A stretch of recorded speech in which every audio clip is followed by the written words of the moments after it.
Catus Maximus here.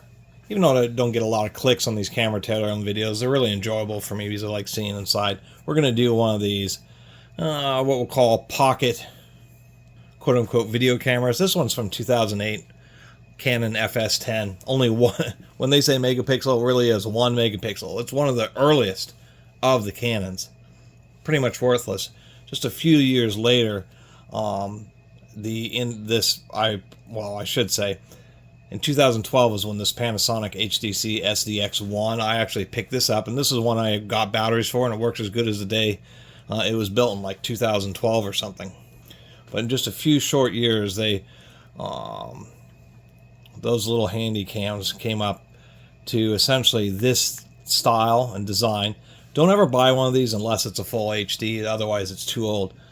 But Panasonic is still making this. Panasonic, the Sony, and I think Samsung are the three who are making these little pocket, mega zoom kind of throwbacks to traditional hand video cameras. And this particular Panasonic, the HTC SDX1, has a bit of a cult following, surprisingly enough. Doesn't have the best color, but otherwise it's great. The touchscreen and everything. 12 years ago, you were the top dog. I mean, this thing was like $500 in 2012. Enough of that prequel. Let's get this going. Anyway, the kitchen isn't responding. Oh, my Alexa's always doing that. Kind of like the little joystick control. The Panasonic has a touchscreen. This is before touchscreen, so instead these had a little jog with a center press. Otherwise, and this doesn't have like HDMI out and that kind of stuff like that Panasonic did, or does, I should say. Also, it's a bit larger. The more modern thing is, instead of having this back area like on the Panasonic, it's just a battery that hangs off the back. Anyway, you're going to have a ton of screws. I mean, the big deal about these is they're going to have a big, much longer lens array in order to support the big zoom. We got a ton of screws all around this, so I'm going to pop those out. Still is a Canon product. Loctite on those little screws. Side panel access to the couple of ribbon cables, and it looks like some kind of test or some kind of upgrade module. Oh, a quick tip about screws that have a lot of Loctite on them is sometimes this Loctite will really bunch up. So you'll unscrew and it'll start feeling like it's going to get jammed up and break. You actually screw it back in some and then back out, and you can usually work the screw out without stripping it. As you can see down here, pulled out a ton of screws in every which direction. And it really, it seems like it's this upper piece that really wants to kind of, there we go. So it isn't the upper piece, it's the bottom part of the case that wants to come apart. We have, I don't know what that is. That is, nice little feature there. That's actually a battery door close sensor. Kind of interesting. Just a little plug-in bit there. You can see it has a metal subframe. I'm going to start pulling out now. Next level of screws. This is how you remove the top. There's a couple more screws holding it. There's some little tabs on top, although I did break this one little tab here. Wouldn't matter if you're actually fixing a unit like this and putting it back together. We can see how the shell is painted silver. Kind of interesting still. It's good practice to take these things apart because it kind of gives you an idea of order of operations and kind of how to feel, pull, and tug on things to see exactly which component is the one that's going to come off. And surprisingly enough, we've got black screws, we've got silver screws, we've got pink screws, we've got gold screws, all these different sizes and colors of screws in here. This is the built-in battery just for maintaining the clock and whatnot. I will say that I'm actually kind of satisfied that this has its whole metal frame, but that does make it heavy. Anyway, just a whole nother layer of a zillion screws. Let me get all those out. The big issue with something like this is that there's all, not just colors, but there are all different types of, whether it's plastic, fine thread for metal, coarse threads for plastic, all sorts of different links. You would really, I mean, if you're taking this all the way apart to put it back together, I've taken apart a few digital cameras. This one would be complicated because you would need a a screw map. You need to write down like an image and then stack the screws around on the image or the slight picture that you drew in order to have some idea where all these different screws go back. This really is, you know, the digital cameras, like even that cheesy Kodak, you could replace the screen actually pretty darn easily, probably in 10 minutes. This really, I mean, it can be, we're going to be able to fully take it apart, but this is a complex service. This wouldn't be worth servicing. Probably be hard pressed to service it even when it was new 15 years ago. Remove enough screws and you can finally get this subframe out. I mean, that's a secure mount because the 1/4 inch threaded mount, pull that sticker off there too. This mount first is held on by 3 screws. There were 2 screws that came through the bottom. Then we have a third one to hold it to the frame on the inside. So, and it's a metal die cast 1/4 inch thread, but it's, you know, not bad quality. I mean, that's an expensive little piece there, mounted to a metal frame that's part of an interior skeleton. I mean, Canons are built decent. We're after removing a bunch more screws. Holy smokes, there's so many screws in this. This actually does have a stereo microphone, a little flashlight, which is starting to become common here. And this would be the reason why we have these access to these ribbon cables here, there. This one here. And this here.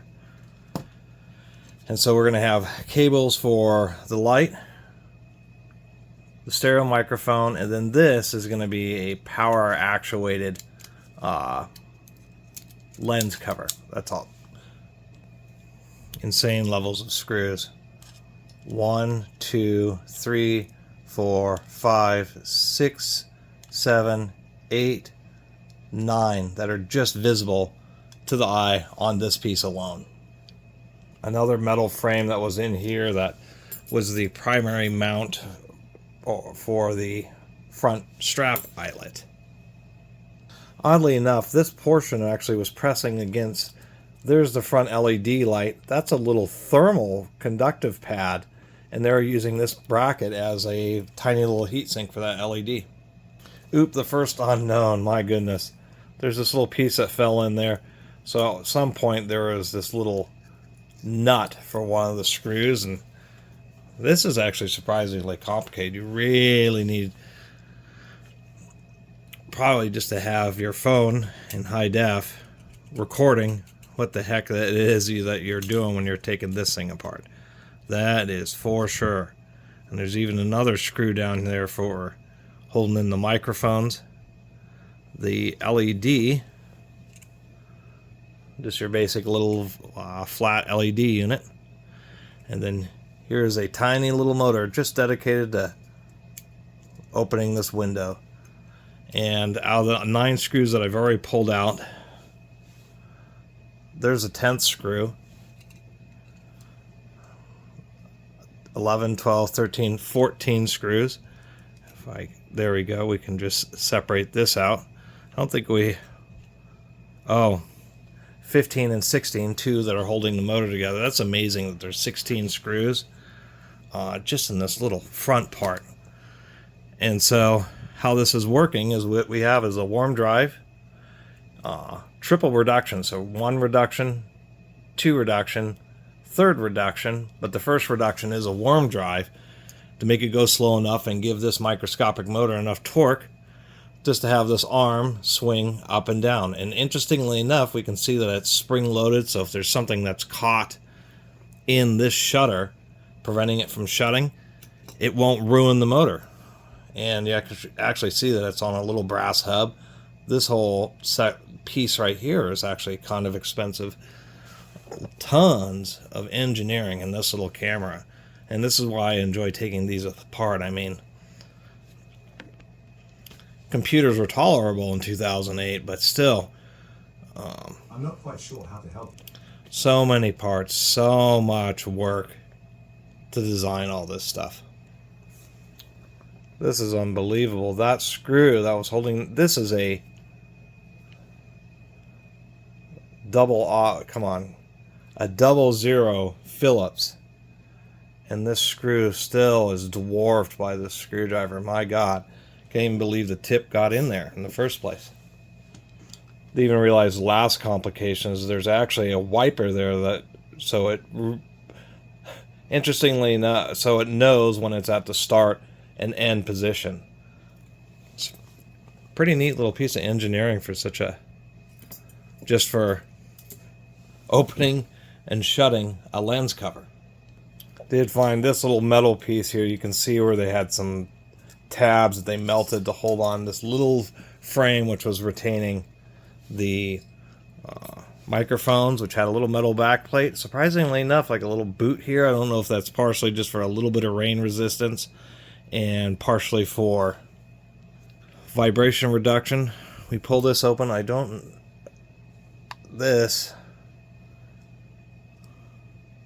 That's actually a little metal screen. I guess that's just a contact and ground. And then there are those two. I mean, those are some pretty small microphones right there. Those are like, wonder if I can fish them out of here. Oh, it looks like I can. There we go. Those are like near cell phone microphones. People wonder how small microphones can get. I mean, these things. That's fine, not messed up, but this thing can nearly just be tucked away under your fingernail. Let's quantify that. We got that zeroed out. 1.2 millimeters thick, 4 millimeters in diameter. That is a tiny microphone.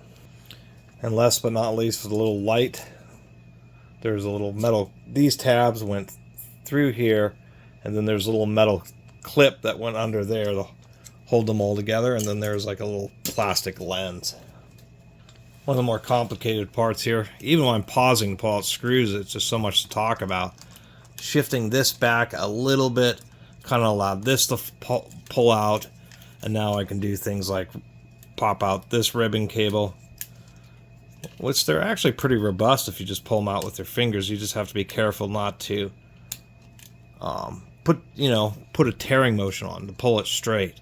So now I can get access to those. It's real common for like in this situation where the ribbon cables are stickied. They use some kind of adhesive to kind of hold them in place. So you're gonna have to peel up some of the ribbons along some sections just to get things loose. And what happens? We reveal more components that it just has, like a Russian doll, layers and layers. And actually, I've gotten enough screws to get it almost, well, there it goes. It all kind of falls apart in one fell swoop. There's the screen. There's the brains of the operation. There's an actual interlink cable between that and this upper, we'll call it the audio and communications board. And then there's the actual lens and sensor assembly in here. Less than half the thickness of the unit. And this is the, I guess we'll call the control and battery compartment. Back mode selector switch is just, at least they're gold plated to tell you the truth. Gold plated contacts, just a sweeper switch. Might have had some issues at some point with all these can get crud, and turns out you can just spray a little bit of deoxit in there. And then there's our little detent for the clickiness of the switch. Another bracket that's kind of integrated to the melted posts there. This seems like excessive engineering and excessive weight because we have all these metal panels all around this molded plastic cup for the battery, for the other metal panels to attach to, and they could have just got away with a lot of it just attaching to the plastic itself. It's totally unnecessary to have this much metal surrounding a plastic box that has plenty of structure. Here's the memory card board, I guess.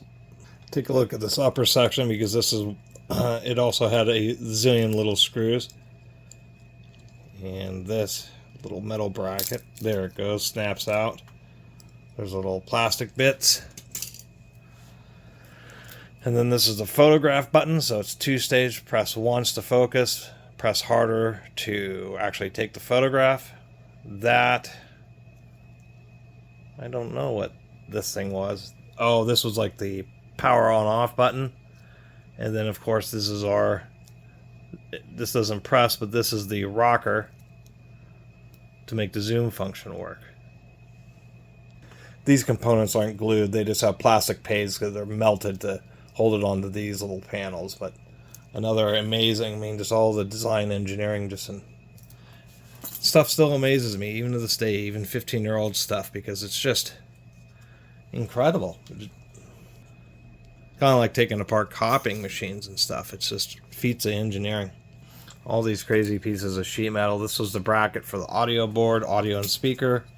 This is the big stamped bracket to add structure to the control panel and the flip window, which also does rotate. I'm trying to complete this video having said I removed every screw, and they have ones that are just like hidden like this. The only way you'll ever see that if you turn it just the right way. And the thing is those are the kind of sneaky screws where you just can't figure out why. It just doesn't really want to come apart very smoothly until you find the oddball that's hidden away. And for anybody who's wondering how exactly to get that rotating screen, they just take the ribbon cable and it's wrapped around. There's a stop, so we can rotate it this far this way, or we can rotate it around the other way, and so it prevents it from tearing the ribbon cable, but it's literally just wrapped around the post and just relies on having just enough length to handle the 270 degrees of rotation or so that it needs. And yeah, there's a lot of flexing that happens there, so if you rotate the screen on these a lot, potential for that to end up failing. Pop off the cover for the screen. We have all the brains for the screen and the buttons. Even more screws holding this part together. Just another example showing Canon's real ability for engineering. Those two screws are right under where the joystick is that you're fiddling around pressing, so they want extra reinforcement there. Yet another tiny screw hiding, but this, I believe, is the little switch that determines, whether the screen is being rotated far enough to make it. It's designed for, and all these are designed for like selfie operations. So when you flip, when the screen's like this and you flip it over to do your selfie, it automatically rotates it so it's right side up. And here's our little bezel for the screen, plastic insulator because the circuit board's right against the back of the screen. Here is the backlight for the screen on its own separate little panel, which is in this case soldered. So it's the first real soldered item run into. We'll take a look inside that, see how those tiny little LEDs work out. So there's the brains. I mean, these are like little flip connectors. They're not hard to use. Test points. A whole bunch. Yep, this was made in China 15 years ago. Not exactly sure what this is. I don't know if that's a button or... And I think that's an ambient light sensor, so it can automatically adjust the brightness of the screen. There's, of course, the screen itself. The buttons, which are just a sticker here. Do want to kind of pinch this little guy open. How we... oh. Shouldn't be too bad here.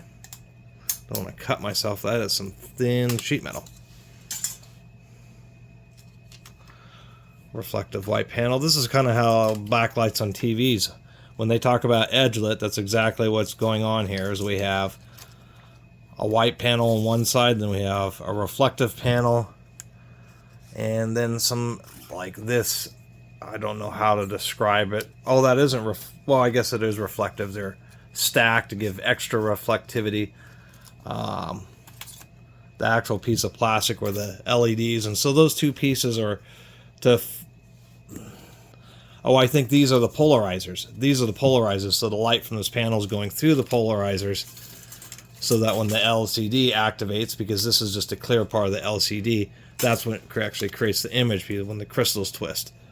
But what we have here is 3 little microscopic LEDs, edge lit. When they talk about a backlit LED TV, that means there are LEDs right against the back.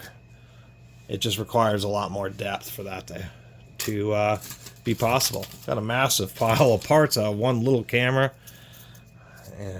I mean, just a ridiculous amount of screws. And now we finally get to drill down to the actual camera portion of this. A few more cables. We can see we actually have a copper heatsink there for... Oh, it's a Canon processor, so it's even a... There's one of our little... We have 2 little thermal pads. Maybe one's for the main processor. We got a bunch of different stuff. That is a Japanese-made chip. Elpida memory. I have no idea what that is. Just a bunch of different microchips for image processing and probably for image stabilization. Memory. It had 8 gigs built in, but this board is pretty complicated, as we can see here that we have all these chips on this side and a bunch of chips on this side. So the same as like modern day cell phones where they're doing the, well, they're not stacked, but they are a double-sided motherboard. I mean, there's a heck of a lot of microchips on this thing, to tell you the truth. It's kind of dense too, and that neat little copper heatsink.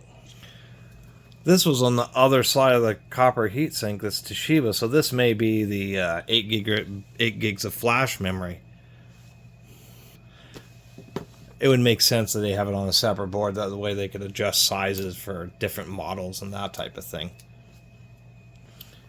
Here's a frame around the lens that actually had all these little kind of rubber gushy things that, I guess, to help provide a little drop protection to the whole lens element itself. But if we start collecting up,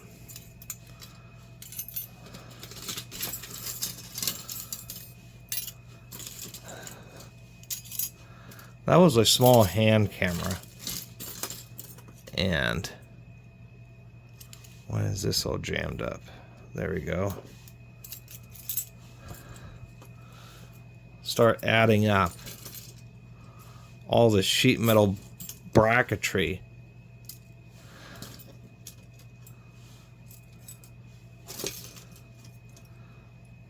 Our heatsink here. I mean, that is a ton of bracketry inside this camera alone. Like, wow. So all 3 motors here. 1, 2, 3. 1 to control zoom, 1 to control focus. I don't know which one is which, but one's going to be zoom, one's going to be focus, and I think the third may be shutter or iris. I'm not exactly sure which. Should be just a couple screws, get the CCD array off of here, and we'll go and do that. Usually this is the kind of the hardest part, because these lenses really aren't designed to come apart. I am proud to say that I think I have actually, up to this point, removed actually every single screw that was in this camera. I actually have all of them. I'm not going to count them up, but we're still, I mean, probably 60, 70 screws in there. And yep, there is our antique 1 megapixel. It kind of has some funky stuff on the lens there. What is that? Oh, that's just from the little boot there to prevent dust from getting in. We even have a secondary boot around this to, I suppose that is to prevent. Oh, that's also holding in the little neat little blue glass window. I wonder why. Maybe it's something dealing with these old sensors. That is a tiny little cheeseball 1 megapixel CCD. And then this thicker piece of aluminum is the heatsink for it. And how it's all held together is the CCD goes through the slots in the aluminum and then is soldered to this relay board. Got the sensor in the microscope because on one of my teardowns somebody said, take a look at the sensor and you might be surprised what you find. And this is a Sony, I guess, ICX817. So the Canon is using a Sony sensor products from their direct competitor. I find that fascinating. Kind of interesting, these motors, both the focus and the zoom. They're just long threaded little stepper motors with just really long threaded shafts that run inside these little sections here. So I wonder which one of these. Well, one of these obviously is affecting the zoom, and one of these, probably this is the zoom for that, and then this is going to be adjusting the focus. And that was incorrect. There are two motors. This just has two wire. Well, no, it doesn't. There's actually a bunch more wires getting in there. So this is the solenoid. We do have a little optical window, probably to let it know when it's zoomed all the way back. But I'm still kind of curious on why there's so many wires going into what is the shutter. And finally, inside here, this piece is slid off. And actually, looking online, when you zoom out, it turned the focus lens. This is both focus, but when you zoom out, you know, this one has to move just to adjust its primary position. Then when you stop zooming, then it moves just a little bit to fine-tune the focus. So this is the, I guess, primary and or secondary. I'm not entirely sure, to tell you the truth. And just a couple of simple little metal rods, they'll hold it together. And I believe I actually have gotten every last little screw out of this thing. I'm not sure how this front lens is held in. It's either glued, press fit, or was molded during manufacture. Anyway, there's our little guide rods, and then the remainder of the focus lenses. So indeed, I did remove every single screw. And even with video pauses, it took almost half an hour to get through this video. But I think these are kind of cool. They're really esoteric videos, but they're kind of videos I used to search for 10 years ago and or more on YouTube. And there are just hardly any of just teardowns of complex equipment just to see what it's like. And the 80 some odd screws that were in this camera. And if I zoom out, somehow that handheld camera turned into just an amazing collection of parts. You know, if I was wealthy, I'd sponsor somebody and pay them like $5,000 if they could put it all back together again. Every last little screw, part, and bracket. Wow. Anyway, thanks for watching.